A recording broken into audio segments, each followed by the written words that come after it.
pursuing this role, some of the risks I'm taking is talking with my leadership about maybe changing my role, which to me is really scary because I've been in kids ministry since I began. Um, and so that's going to take, I'm sure, some new directions that I don't even know about yet. Um, and that means my church will need to be either open to that, or I'm going to have to walk with Christ maybe to another church, or figure out how to do that at my church in another way. So that's going to take time and a lot of effort. And it's going to be changed not only for me, but for my whole church uh, as I pursue that. And that's a big risk as a leader that I'm going to be walking with my church through. And I think that's a big risk for them. And as somebody who cares about my church, that becomes a big risk for me too.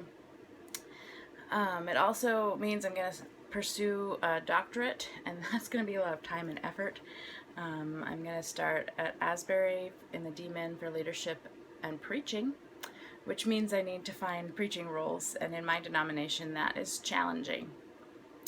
So it's going to take time and effort, not only to find places to preach, but also I will need to find time to set up the preaching and things like that, just for the degree. It's also going to take more and more transparency as I listen compassionately. I think that means allowing myself to be seen for who I actually am.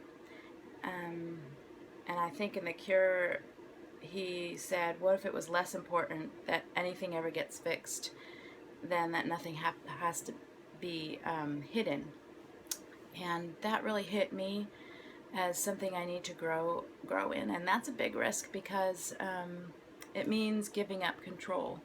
I think they talked about in the book, when you take off your mask, you have less control because your mask is hard and fast and easy, and I know how to put it on, and I'm a normal, messy person. So I'm not very good with lack of control. So that's a big risk for me. And especially in leadership, I need to be giving other people, maybe not control, but the ability to be leaders in their area. And that means there could be failure, and that means because I'm one of the leaders, that failure will be shared by me because maybe I haven't guided them or encouraged them well enough. And that's a big risk for me, I think.